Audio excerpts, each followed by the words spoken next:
Buenos días. Este video lo estoy grabando con la finalidad de apoyar a los alumnos de la materia de medios alternativos de solución de controversias de la Universidad UTEL. Estimados alumnos, por las situaciones de que la semana pasada, el miércoles específicamente, no se pudo llevar a cabo la Open Class programada y posteriormente hubo un poquito de complicaciones para poder reprogramarla. Es por lo que me tomo la libertad de grabar este video con los temas vistos en la semana número 2. Y bueno, vamos a darle celeridad para que ustedes puedan tener una noción respecto de los temas que se vieron en la semana 2. Específicamente en la semana 2 estuvo estudiando lo que sería la Cámara de Comercio Internacional. La Cámara de Comercio Internacional. Y bueno, en ese sentido, los objetivos es poder reconocer las funciones de la Cámara de Comercio Internacional y sus efectos, y especificar los procedimientos ante la misma Cámara que facilitan el comercio internacional. Esos son los dos objetivos importantes respecto de los cuales estaremos tratando en esta sesión. Cámara de Comercio Internacional. Para iniciar, establecer que la Cámara de Comercio es un organismo de naturaleza privada, en virtud de que fue creado por un grupo de comerciantes que se autodenominaron Mercaderes de la Paz en el año de 1919. Esto es posterior a la Primera Guerra Mundial. De tal manera que al finalizar la Primera Guerra Mundial, estos comerciantes, al observar toda la devastación que provocó esta revuelta, esta guerra, se aliaron con la finalidad de promover la paz mundial, que esta es precisamente la finalidad o justificación de la creación de la Cámara: contribuir a la paz mundial y permitir el entendimiento entre individuos y países. Básicamente esta es la justificación por la cual se crea la Cámara de Comercio, en el entendido que fue creada, vuelvo a repetir, por comerciantes que se autodenominaron Mercaderes de la Paz. Actualmente cuenta con más de 130 miembros de 80 países. Recordemos que sus miembros son comerciantes o empresas de diversos países.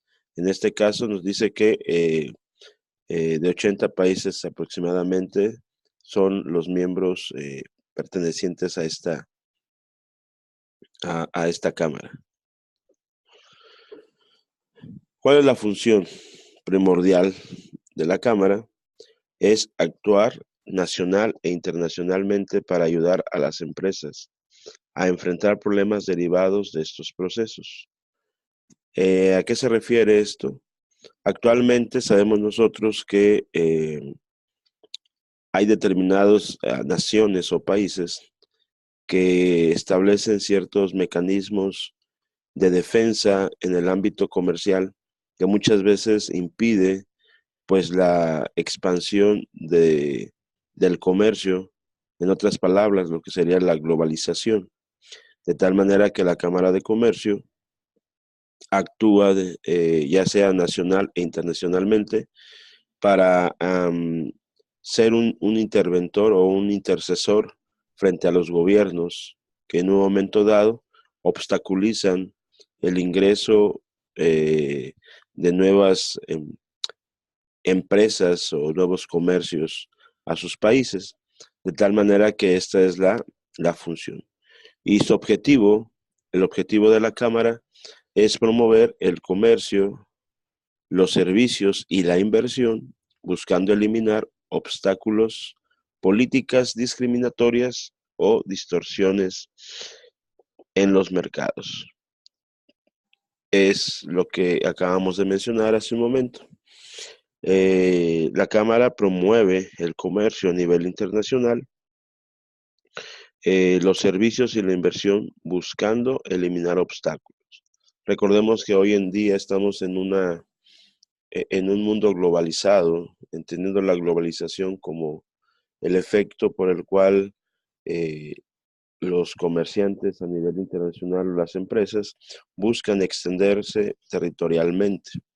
Y en ese sentido, vuelvo a repetir, en muchas ocasiones hay países que todavía limitan su ingreso a determinadas empresas, ¿no? O multinacionales. Es por ello que la Cámara de Comercio, pues, tiene este objetivo, ¿no? Eliminar esos obstáculos que esos países integra con políticas discriminatorias o distorsiones de mercado. Ahora, cabe mencionar que la Cámara de Comercio Internacional tiene diversas filiales en los países donde tiene miembros. Y en este caso, pues México no es la excepción. México tiene una filial de esta Cámara, la cual eh, pues tiene las mismas funciones que acabamos de comentar, pero también la cual otorga los mismos servicios y persigue los mismos objetivos y tiene las mismas funciones. Esto debido a lo que comentábamos hace un momento, cuáles son las finalidades, cuál es el objetivo de la Cámara a nivel internacional.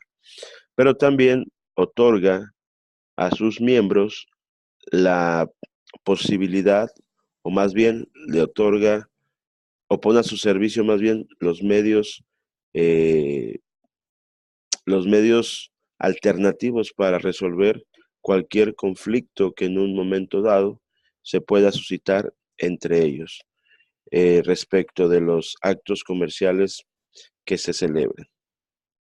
De tal manera que la filial en México ofrece estas alternativas de solución, que sería los medios, la mediación, el arbitraje, el peritaje, el dispute boards y el docdex. Esos son especies de formas de poder solucionar los conflictos de una manera alterna. Cuando llamamos de una manera alterna, estamos mencionando que sin necesidad de acudir a un órgano jurisdiccional, es decir, al juez. Por lo tanto, estas formas alternativas van a permitir que los integrantes de la Cámara puedan resolver sus controversias.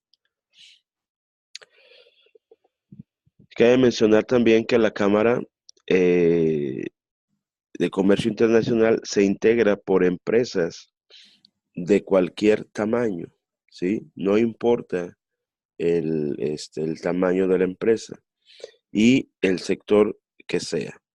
Es decir, no están esquematizados a determinados tipos de empresas y también de determinados tamaños. La, el pertenecer a esta cámara, pues no está limitada a determinadas características de las empresas. También resaltar que los que se incorporan a esta cámara lo hacen de manera voluntaria, es decir, nunca de manera obligatoria. No están obligados los comerciantes o las empresas a pertenecer a determinada cámara, sino que lo hacen de manera voluntaria. Y por lo tanto, al integrarse a esta cámara, también están de manera voluntaria respetando las reglas que la misma cámara establece. Eso es muy importante resaltarlo, ¿no? No es una obligación para las empresas o comerciantes estar adheridos o integrados a esta cámara. Sin embargo, está a voluntad de cada uno de ellos poder integrarse. Pero si se integran, pues también están de alguna manera obligados a respetar las reglas que atiende o que tiene la Cámara. La pregunta de retroalimentación sería, ¿la Cámara de Comercio Internacional es de orden? Ahí hay que establecer, ¿verdad?, de qué tipo es, privada, pública, y complementar la pregunta, el por qué. Hay que explicar por qué es, eh, si ustedes dicen que es pública o privada, por qué es de esa naturaleza. Ahora hablaremos de la Corte de Comercio Internacional. En ese sentido, mencionar que la Corte de Comercio Internacional es un organismo que fue creado dentro de la misma Cámara, ¿sí? Pertenece a la misma Cámara de Comercio. Esta fue creada en 1923. La Corte asegura la aplicación de las reglas de arbitraje. Cabe mencionar que la Cámara de Comercio integra un reglamento para poder desahogar o desarrollar eh, arbitrajes. Y en ese sentido, la Corte lo que hace es supervisar que los arbitrajes que se soliciten se lleven a cabo de acuerdo a las reglas establecidas para el desahogo o la resolución de controversias a través de un procedimiento arbitral. Sus miembros no deciden sobre temas sometidos a arbitraje. Eso es muy importante mencionar. La Corte únicamente supervisa y también puede proporcionar árbitros. Es decir, si existen, por ejemplo, alguna controversia, por ejemplo, si una empresa mexicana y una empresa colombiana realizan un contrato y ahí establecen que en caso de que hubiera una controversia, se irían por un arbitraje. Entonces ellos establecen en la cláusula arbitral, ya lo vamos a ver más adelante, establecerán, si ellos desean que los árbitros sean de la Corte Internacional, hacen la solicitud a la Corte para que la Corte les designe a los árbitros que ellos soliciten. Recordemos que los árbitros pueden ser de cualquier nacionalidad. Entonces, eso es lo que proporciona la Corte. Por un lado, supervisa que los procedimientos arbitrales se sigan de acuerdo a las reglas de arbitraje. Y por otro lado, proporciona en un momento dado árbitros capacitados, árbitros internacionales, dependiendo de cómo lo hayan acordado las partes. Eh, es responsable de la designación de los árbitros, como les comentaba, y de la confirmación de los árbitros. No es tanto que la Corte resuelva un conflicto arbitral, sino más bien proporciona. En un momento dado, si así lo solicitan las partes, proporcionan árbitros que puede ser de determinado país o idioma.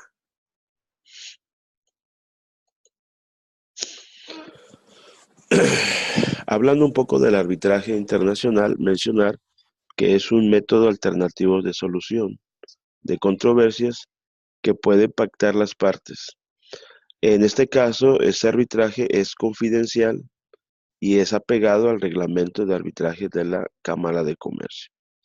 Muy importante mencionar esto, ¿no? Que el procedimiento arbitral es confidencial, por lo tanto los árbitros eh, deben de tener esta característica de brindar confianza y confidencialidad a los asuntos que se le ponen de su conocimiento. Hacer un procedimiento que las partes pactan es en consecuencia pacífico y amigable. ¿Por qué es pacífico y amigable? Porque lo que se busca es que no se torne un procedimiento tedioso, como sería, por ejemplo, en un juicio jurisdiccional, ¿no? O ante un juez. Este tipo de procedimientos jurisdiccionales muchas veces son desgastantes y en ocasiones también, pues rompen con la dinámica de, del comercio, es decir, rompen relaciones comerciales. Sin embargo, con el arbitraje lo que se busca es desahogar el procedimiento lo más pronto posible y eh, mantener esas relaciones comerciales. Por lo tanto, el arbitraje es pacífico y amigable. ¿Sí? ¿Por qué es pacífico y amigable? Porque desde entrada, desde el principio, lo establecen en un convenio, en un contrato, perdón, una cláusula arbitral donde lo que desean es desahogar cualquier controversia bajo un tercero que sería un árbitro. Las resoluciones dentro del arbitraje se le denominan laudos y se toman por las partes como final y obligatorio. ¿A qué se refiere como final y obligatorio? Bueno, que las partes lo toman como una resolución eh, ya determinante, es decir, ya no hay alguna otra instancia, y obligatorio, ¿sí? Obligatorio para las partes, pero vuelvo a repetir, dentro de ese ambiente de pacificidad y amigabilidad.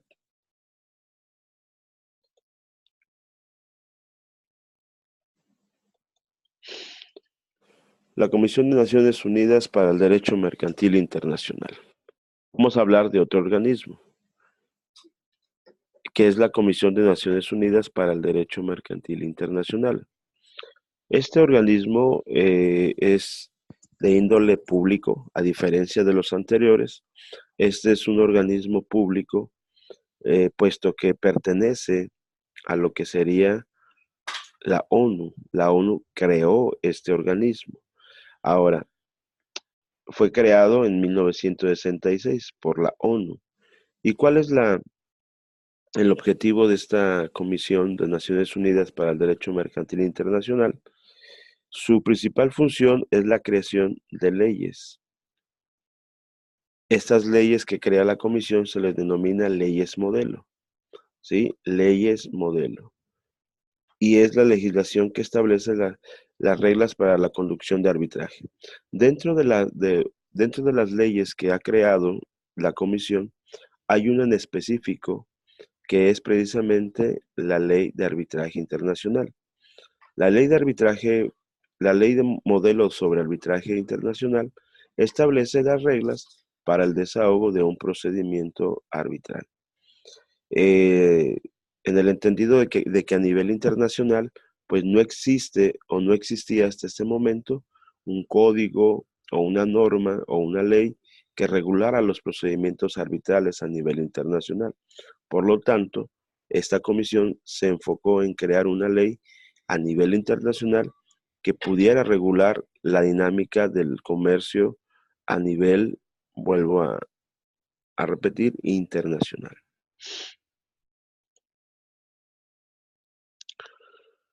La ley modelo deberá de integrarse al marco de cada país. Esta ley modelo que se crea en la comisión tiene como objetivo de que los países que son parte de la misma comisión en su momento la integren a su marco jurídico interno. Por lo tanto, México integra esta ley modelo dentro del Código de Comercio. ¿Sí? Dentro del Código de Comercio, en el título cuarto de los artículos del 1415 al 1463. Y es una norma de carácter federal, ¿sí? Es una norma de carácter federal.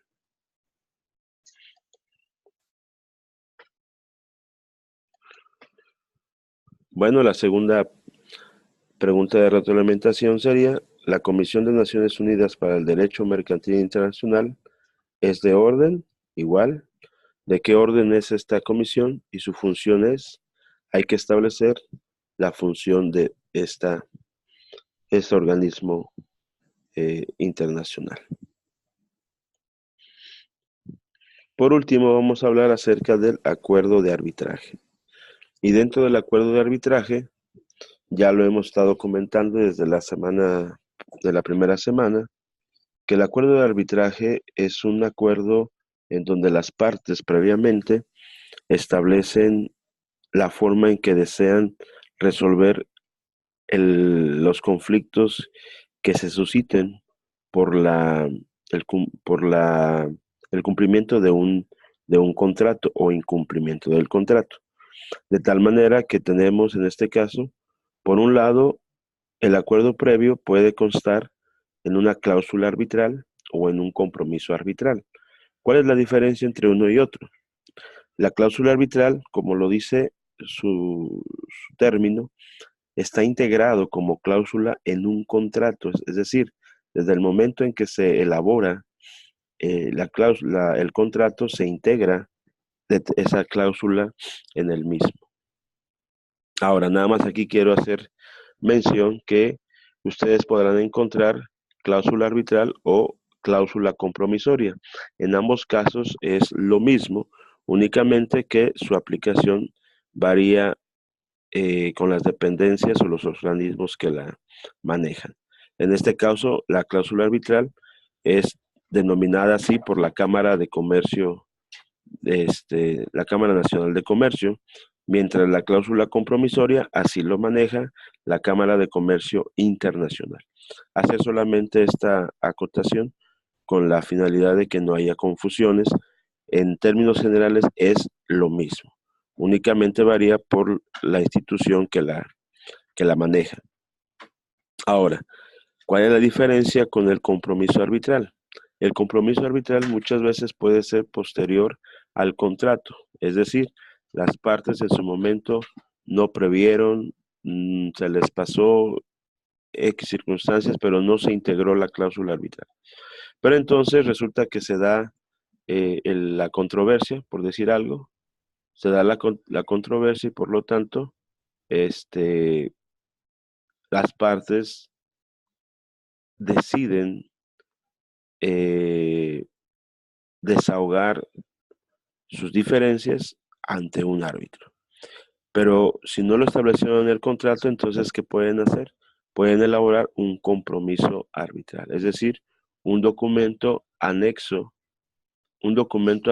al contrato en donde se establezca este mecanismo o este acuerdo previo. Ahora, en ambos casos, ¿en qué consiste el acuerdo previo? Quiere decir que las partes se deben de poner de acuerdo en cuanto al número de árbitros que desean que desahoguen el procedimiento. Y decíamos, este puede ser de uno o tres árbitros. Uno o tres árbitros. Deben de establecer el país, sobre todo si es eh, un arbitraje internacional, ellos tendrán que establecer en qué país desean que se lleve a cabo el arbitraje y bajo qué idioma. Es aquí donde yo les decía al principio que puede entrar la comisión de la Corte, la Corte de Arbitraje Internacional. Por ejemplo, si las partes aquí en el acuerdo señalan que desean que un árbitro internacional de determinado país sea el que desahogue su procedimiento, entonces se hace la petición ante la Cámara de Comercio Internacional y ante la Corte Internacional de Arbitraje, quienes designará esos árbitros. También en el acuerdo previo se debe de establecer la legislación. ¿Qué legislación se va a ocupar para desahogar el procedimiento? Por otro lado, vamos a mencionar los tipos de arbitraje que existen. Por un lado tenemos el arbitraje nacional. Cuando hablamos de arbitraje nacional, estamos refiriendo al arbitraje interno en nuestro país. Y en ese sentido mencionar que una base jurídica de los procedimientos arbitrales la tenemos en el Código de Comercio. Como ya lo mencionamos al principio, la ley modelo se integra al Código de Comercio, y por lo tanto ya México tiene una base respecto de lo que sería un procedimiento arbitral, cómo se llevaría a cabo las reglas. Ahora, mencionar que también las cámaras de comercio internas pueden establecer reglamentos bajo los cuales se va a llevar a cabo determinados arbitrajes. Pero la base para que ellos también establezcan sus reglamentos va a estar en el Código de Comercio. A nivel regional, podemos encontrar que pueden existir a través de los tratados de que determinados países realizan, sobre todo tratados comerciales. En muchos de esos tratados también se integra un procedimiento para resolver controversias que únicamente va a limitar a los países que sean parte de ese tratado. En este caso tenemos, por ejemplo, el Tratado de Libre Comercio, ¿no? El Tratado de Libre Comercio establecerá ahí un procedimiento para desahogar procedimientos arbitrales. Y a nivel internacional tenemos la ley modelo. La ley modelo que ya mencionábamos, creada por la Comisión de Naciones Unidas para el Derecho Mercantil Internacional. Y para terminar, tenemos lo que sería el arbitraje ad hoc y el institucional. ¿Cuál es la diferencia entre uno y otro? El arbitraje ad hoc, este es un poco más austero, vamos a llamarlo así, debido a que las partes, eh, de manera acordada, ¿verdad? Las partes acuerdan un procedimiento a, a su manera, por eso se le llama ad hoc, de tal manera que probablemente el árbitro que ellos escojan no necesariamente deba de conocer o de saber de, de, de, de- de arbitrajes, ¿no? Ellos mismos pueden redactar su propio reglamento para desahogar el procedimiento arbitral. Entonces podemos decir que el procedimiento ad hoc es un poco más austero porque queda en las partes poder elaborar tanto el procedimiento como designar al árbitro. Ahora, ¿qué diferencia hay con un arbitraje institucional? Por ejemplo, un arbitraje de las cámaras o de los centros de arbitraje. Pues la diferencia es de que en el institucional ya existen árbitros capacitados con cierta experiencia, ya hay un procedimiento establecido por la misma institución y cómo se llevará a cabo el arbitraje. Entonces, pues tiene sus pros y sus contras el arbitraje ad hoc frente al institucional. Por último, la tercera retroalimentación sería establecer la cláusula arbitral debe de contener. Hay que enlistar, ¿verdad?, los requisitos que debe de contener la, la cláusula arbitral o el acuerdo previo. Hasta aquí sería pues la grabación de esta Open Class. Espero que les sirva de mucho, eh, de mucho para la elaboración de sus exámenes. Recuerden que hoy, 17 de enero, se cierra la plataforma, más bien se cierra el examen de primer parcial. Si ustedes, hasta las 23:55 de la noche, si ustedes no lo contestan, ya no podrán hacerlo en primera vuelta, tendrían que hacer segunda vuelta. Y también mencionarles a los que van por modalidad de actividades, que también hoy es el límite para que envíen sus trabajos, sus tareas de actividades colaborativas. De igual manera, para los que están en la modalidad de trabajo final, también este día es la fecha de entrega de sus avances del ensayo o del trabajo final. Por mi parte es todo. Soy el licenciado Aarón Ruiz Pérez y espero que les sea de gran ayuda esta grabación. Saludos y nos vemos en la noche. Tenemos programada nuestra nuestra clase de tercera semana. Saludos y que tengan bonito día.